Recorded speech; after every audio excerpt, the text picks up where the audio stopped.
welcome back to the podcast. Yes. Today we're talking about affirmations and the importance of them. I feel like you're totally an affirmations person. I mean, you have a tattoo that I think is tied into that. I know. Sometimes because of where it's placed, for those of you that don't know, it's like in my forearm by my elbow.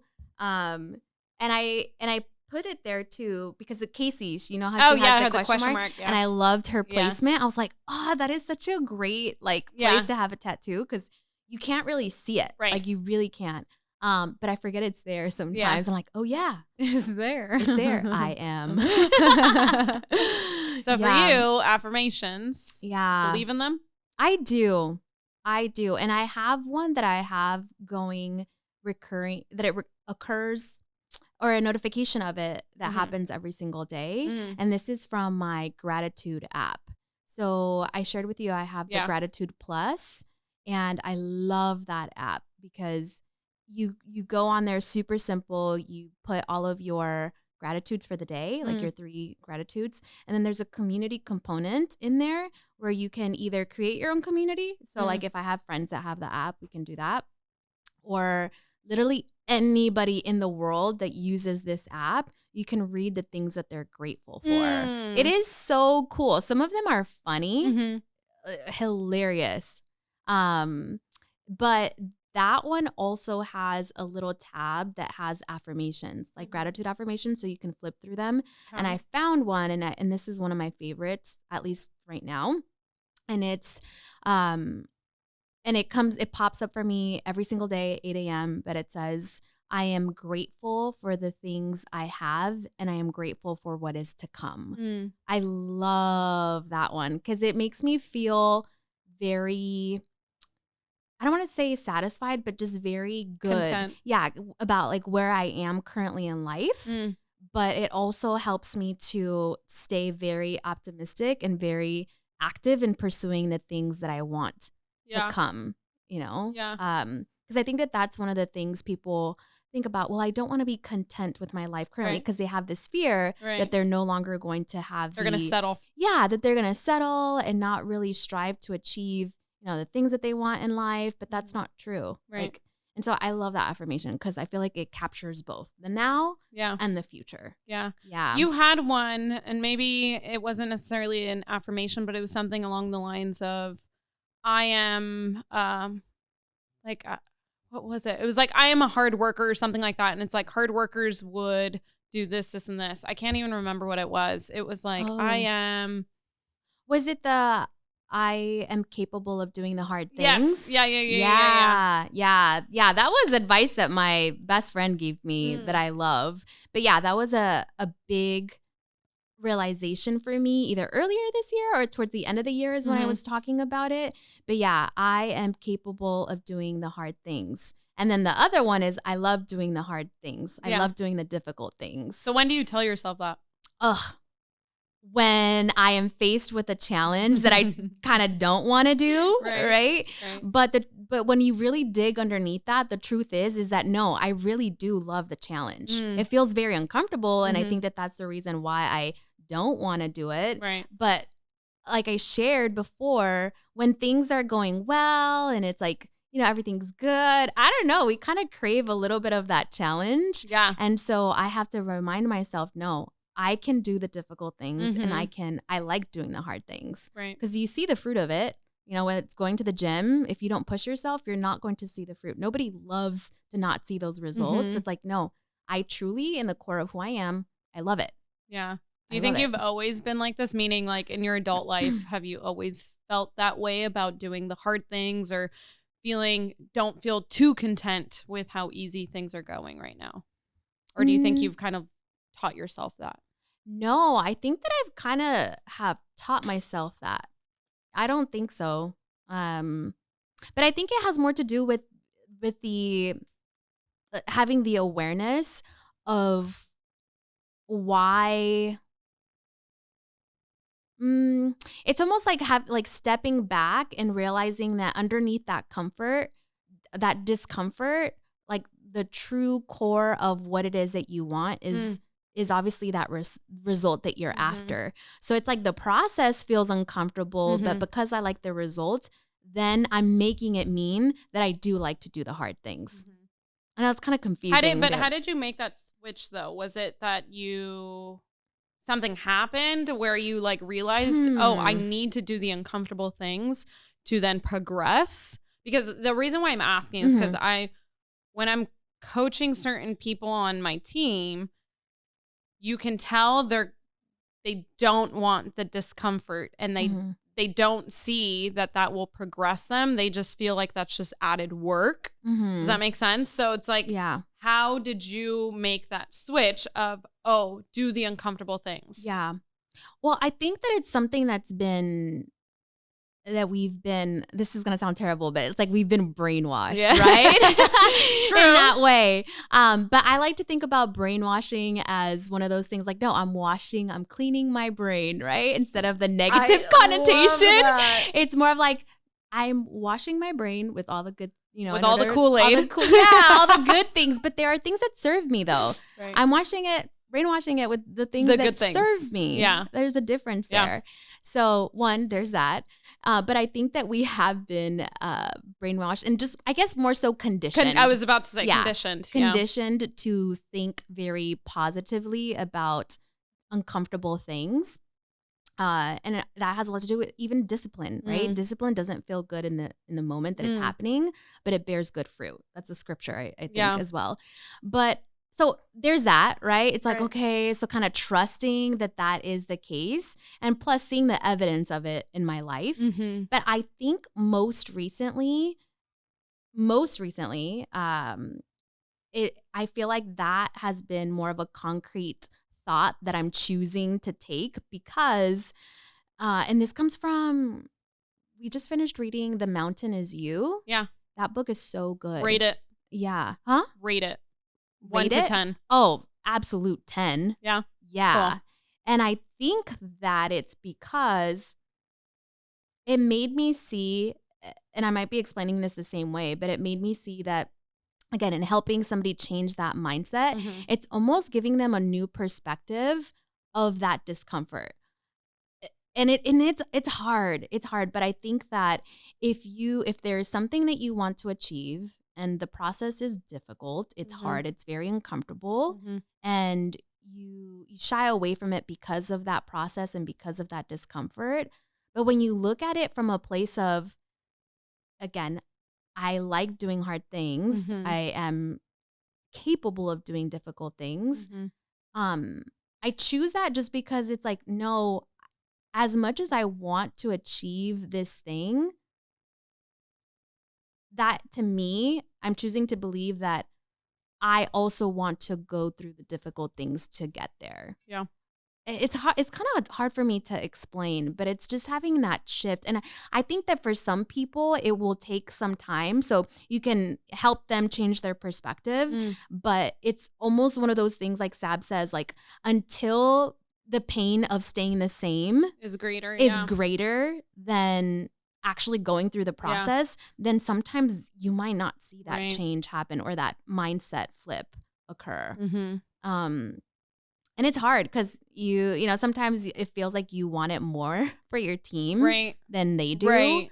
But yeah. You have to understand, what are your values? So is your value that you want people to, you know, get out of their comfort zone and, you know, learn new things and whatnot. So one, understand what are your values. Two, you have to recognize them and you have to reward those types of behaviors. So I was like, oh my gosh, that's so true. You know, if Sally says something out in one of the meetings and we essentially just like poo-poo it and like, no, that's not right, let's do something else, Sally's never going to talk again.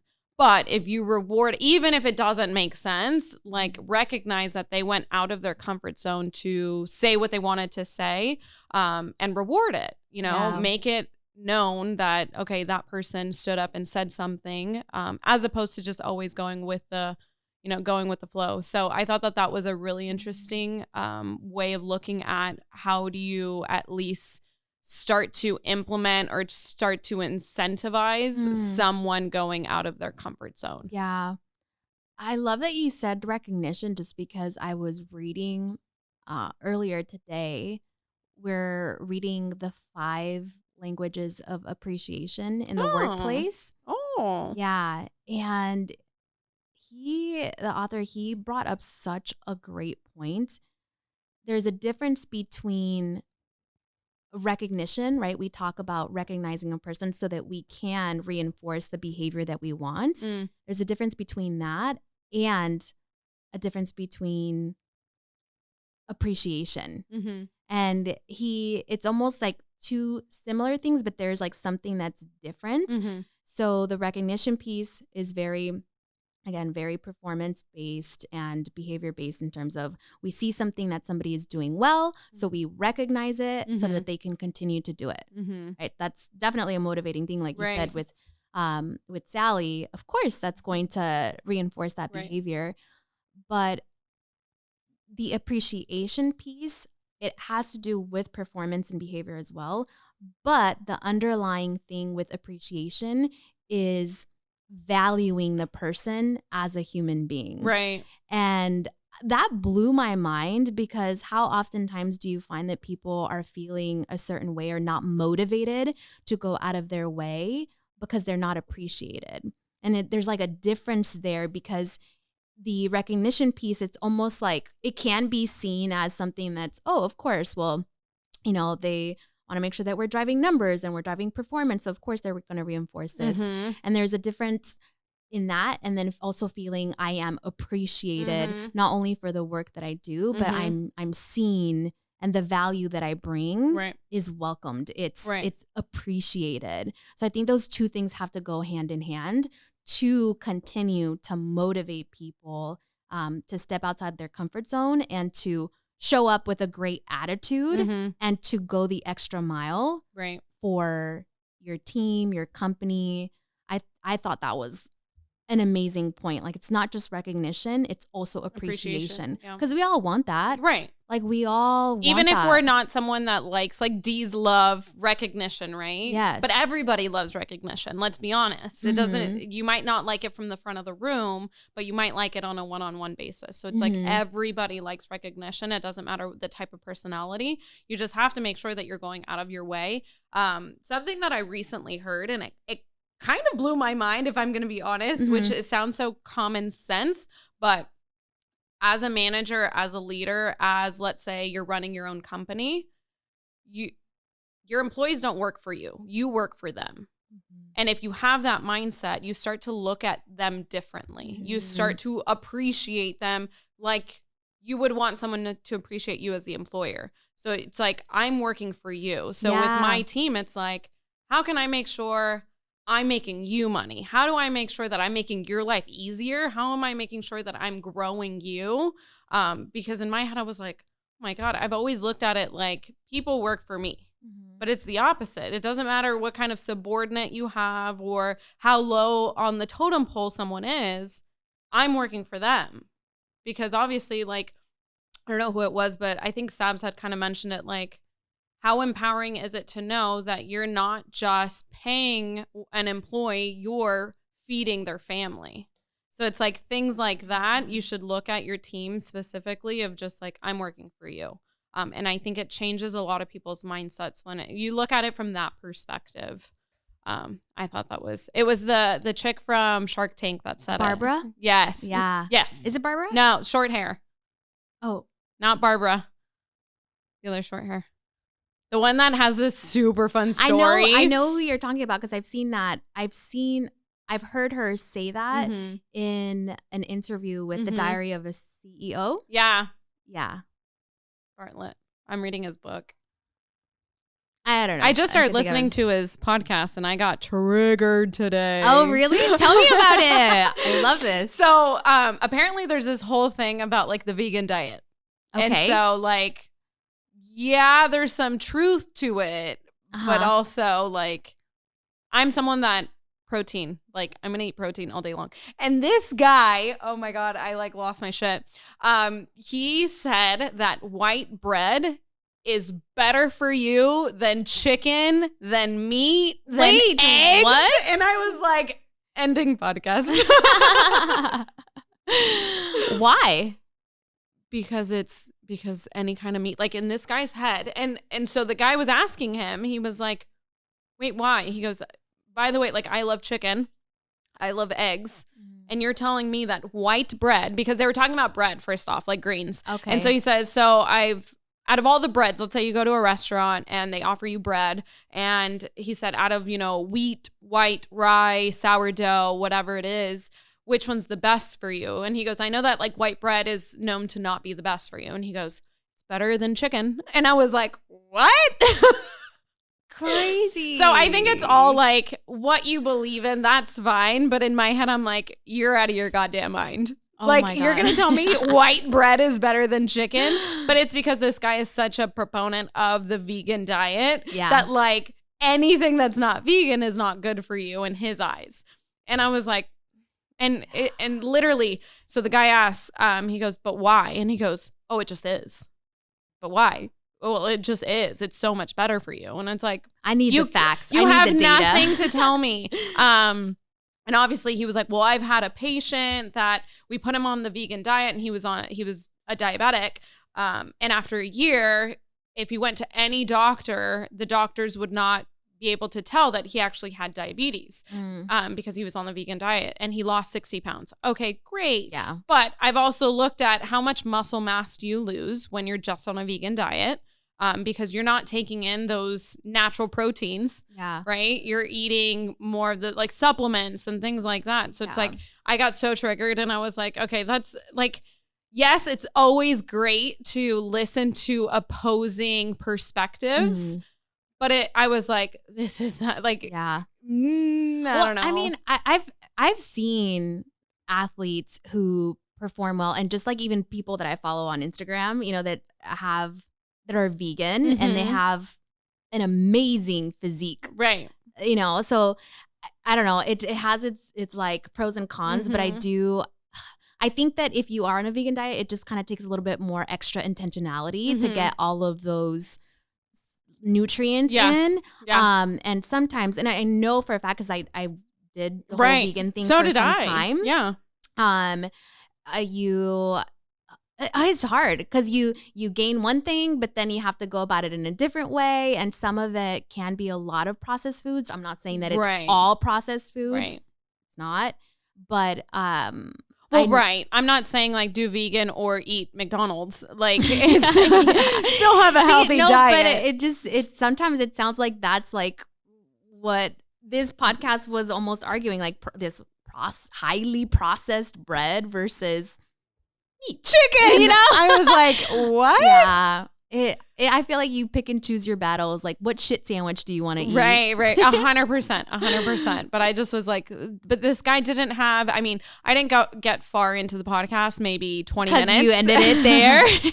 I got into like 20 minutes, but he had no factual backup information, like it was just kind of like, because I said so, it's good for you.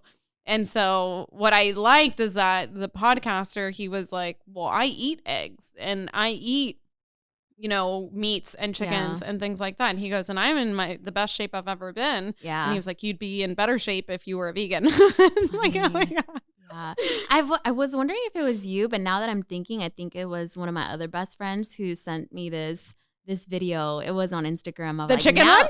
Not the chicken one, but just like nowadays there's this guy like getting eggs. Yes. And then he's like, nowadays, and he's like getting his eggs, and then he hears this video of like, don't eggs are eat so bad eggs for you. And he's like, okay. And then he like takes oatmeal. something else and it's like, don't have oatmeal because it's like, okay, well what can I eat?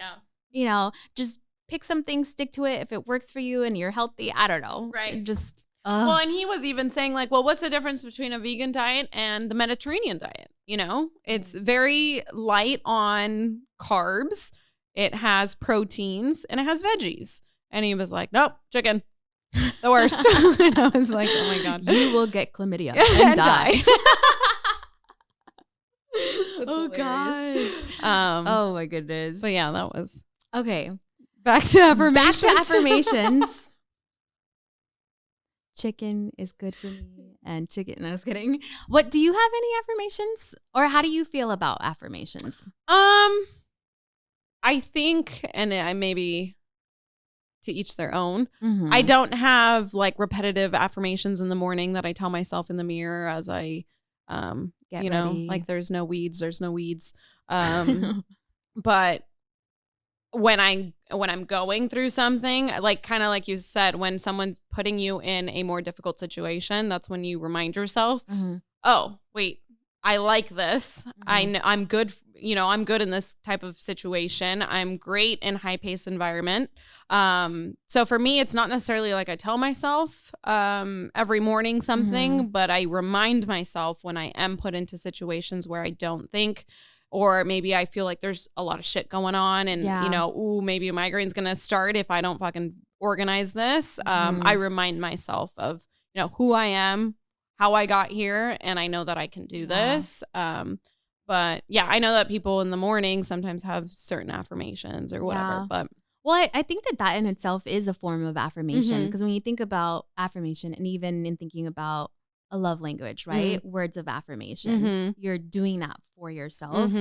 And I love that you said it. It's a reminder. Like it's a reminder. You are affirming yourself of, I can do this. Yeah. I've seen the evidence and I like it. Yeah. Yeah. Yeah. And I think that's the case for you too, because you read a lot, right? Like you're constantly like feeding yourself with like new material to keep your head above water and all of that.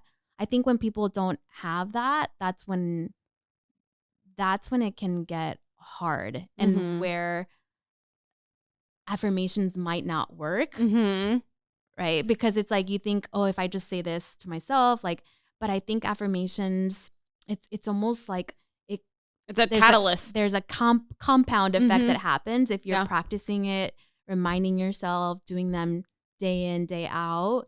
When things get rough, you're not freaking out about like, okay, let me just have these positive thoughts, positive affirmations that are going to help me. You're not scrambling around mentally just because you've constantly been feeding yourself all of these thoughts all of these things that are helpful. Yeah, because I think I most recently noticed it when I lost someone on my team, and the Dre 1.0 would have been like, fuck, like lost someone, like, oh my gosh, what do I do? Like, there's going to be so much more work on my plate, blah, blah, blah. And in my head, I was like, it's fine, figure it out.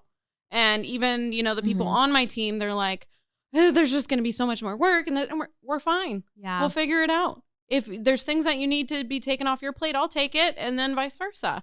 I think it was like kind of a weird experience, because I was like, usually I would have had a migraine on the way home. I would have been like working till midnight to try to figure something out. Yeah. And I was like, we're cool. We're fine. Yeah. Shit's, you know, been here before.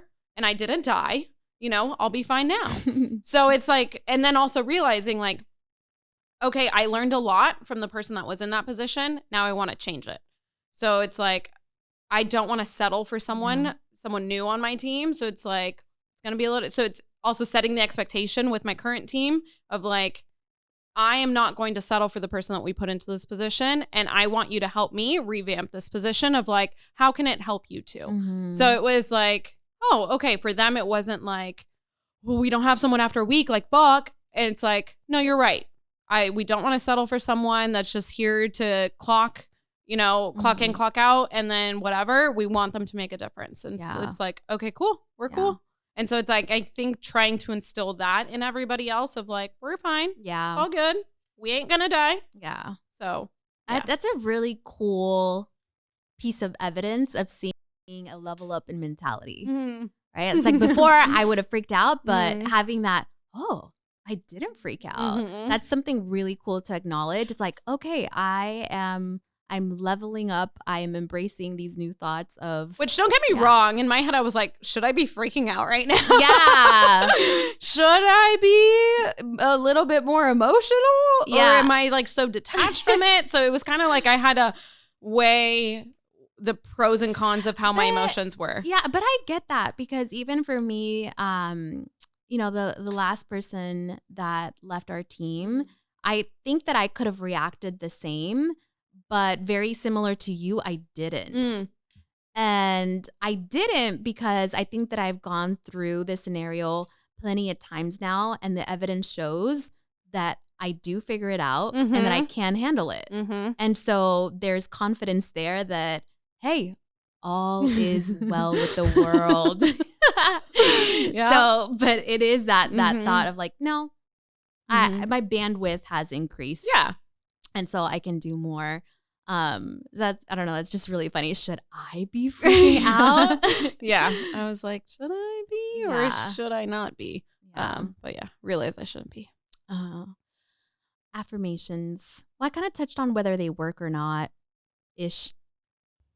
I mean, do the research for yourself, try it out yourself. If it doesn't work, it doesn't work. But I think that affirmations are a form of manifestation. And if you tell yourself certain things, and kind of like what we were both saying, like it's kind of a catalyst. Like I like doing the hard things. And so in your head, you start to condition yourself of, I like doing the hard things. So when you're put into a hard situation, you're like, no, I like this because I know what the fruits of it are. Yeah. Like even, what was it, like 2 weeks ago, they're like, Dre, you want to do campaign? And I was like, okay. Yeah. And they're like, are you sure? And I was like, throw me in, coach. Yeah. I don't know. We'll fucking learn. And it's like, after the fact, of course, after doing something for the first time, you always replay it 1,000 times of like, shouldn't have said that. Should have said that. I know. I feel like that sometimes with this podcast. Yeah. Like there's so many things. And so I was like, oh, fuck. And I knew that was going to happen. So I was like preparing myself of like the stress after the fact of replaying everything of like, should have said that, shouldn't have said that. But then it also taught me like, okay, have someone that's experienced doing it, watch them and literally write down everything they're doing. And then next time it'll be just a little bit shittier and then just a little bit shittier. And then it'll actually start to get a little good to where that's how you learn, and I have to keep reminding myself in this role of like, don't get comfortable because it's like I'm nowhere near where I want to be. And I know that if I start getting comfortable, that means I'm not learning and I'm not doing anything. Yeah. So it's like, okay, I need to learn from the people that are doing the right things. Even if it's a rep that's killing it in the field, oh, yeah. I got to learn from them. Or if it's an owner or someone that's been in the game for a really long time, like what are the things that they see? So it's like, I have to keep reminding myself of like, don't get content and do the hard things.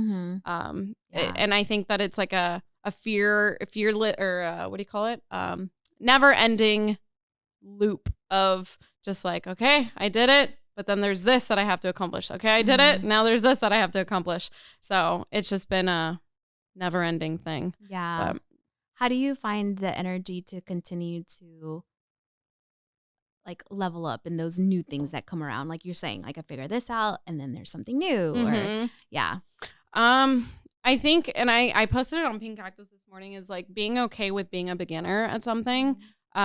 Because the master of anything was once a beginner and no one's going to, and we always think like we should know this by now. Yeah. Like I'm coming up on a year in this role and I still feel like, fuck, I either wasted a lot of time not doing something, but then I look back and go, holy crap, like we came so far of like, I didn't know anything and I was just put into this role. Now it's kind of like I have a roadmap that I can now follow because now I know like, okay, this will bear the fruit of that. This will bear the fruit of that. And it's like continuing to do that. Yeah. So finding the energy is just understanding that I am not done.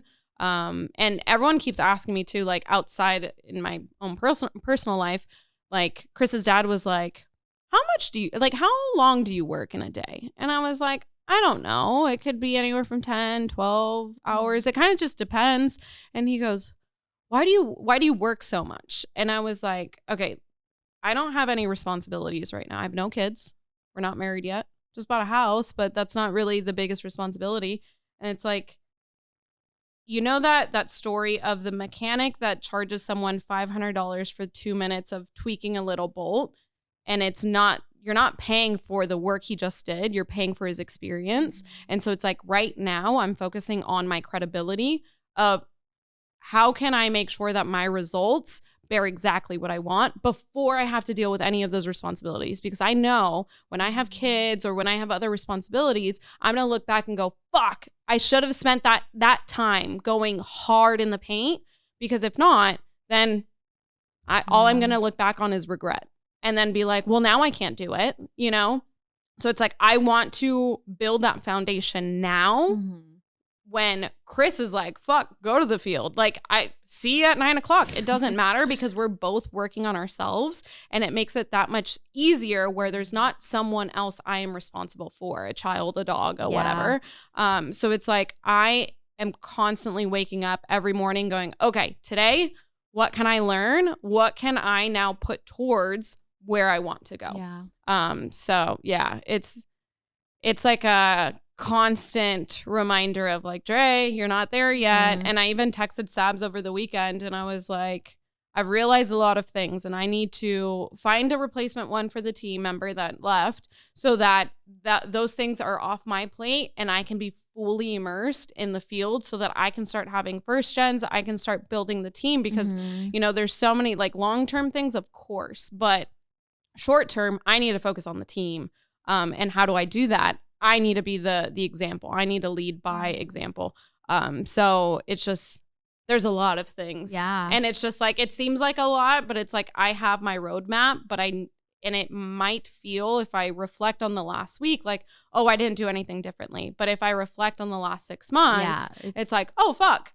There's a lot of changes and a lot of improvements that have happened. So I love that. Yeah. Yeah.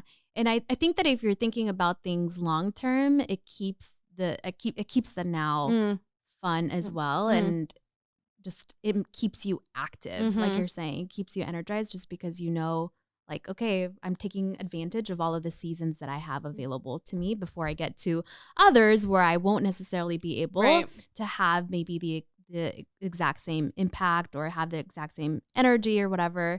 But I think that it's constantly changing. And like Sab says, you just have to be aware of the seasons that you're in order to, you know, make sure that you can thrive in all of them, all of the ones that come. And even just referencing again that call that I was just on, someone had asked her, you know, how do you make sure you have a good work-life balance? And she just was like, rolled her eyes. And she was like, oh my God. She goes, whoever created that concept, I want to find them and I want to punch them in the face because there's no such thing. Yeah. And so it's like right now when you have the ability, the opportunity to build on just your empire of career, on work, on whatever, your skills, fucking do it now. You know, of course, she goes, what she does on a weekly basis when she's writing out her planner is she looks at the top 3 priorities in each part of her life.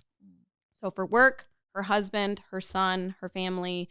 And so she kind of goes from there and she goes, of course, I still have time for my husband. It's not that I'm saying like, fuck my husband and my son. I'm only going to work on my career. There's no such thing as balance. Because she goes, think about when I had a baby. Like, imagine if there was balance with having a baby, then you're going to feel like a shitty mom because you're not spending the time with your baby. So she was like, there's no such thing as balance. And you have to understand what are the most important parts right now before you have to then change the counterbalance. So I was like, yeah, there's a part of what season are you in? And then also understanding there's no fucking thing as work-life balance. And the amount of times that I hear that in an interview and I'm like, so you don't want to work. That's what you're telling me. That's funny. Yeah. Yeah. Yeah. I love that. No such thing. No such thing as work-life balance. Very cool. Because if that were the case, you'd be giving half-ass to each side. And you have to use your full ass. Yeah, you'd be giving one cheek to your work and one cheek to your life. Yeah. But if you understand that if you succeed in work, your life will then long-term be completely different in a good way. Yeah. I'm just so mad I didn't make it to the Super Bowl. God damn it. That was this weekend. I was like, no. In the second to last playoff, I was like, God, next year I'm going to fucking Super Bowl. Yeah. You mark my words. AT&T. That was the competition. I know. Len didn't make it either, did he? There was random people that made it. Fareed almost made it. Almost doesn't count. No, yeah, it doesn't. That's kind of like Sabs' thing of like, what's the difference between the person that doesn't read and the person that can't read? Nothing. Wait, say that again? What's the difference between the person that can't read and the person that doesn't read? Nothing. Nothing at all. So it's kind of like, what's the person that didn't make it to the Super Bowl and the person that didn't want to go to the Super Bowl? Nothing. Well, I missed going. Yeah, I missed going. There was a competition. There was a competition for me to go with all Yeah. the AT&T owners. And I didn't make it. God damn it.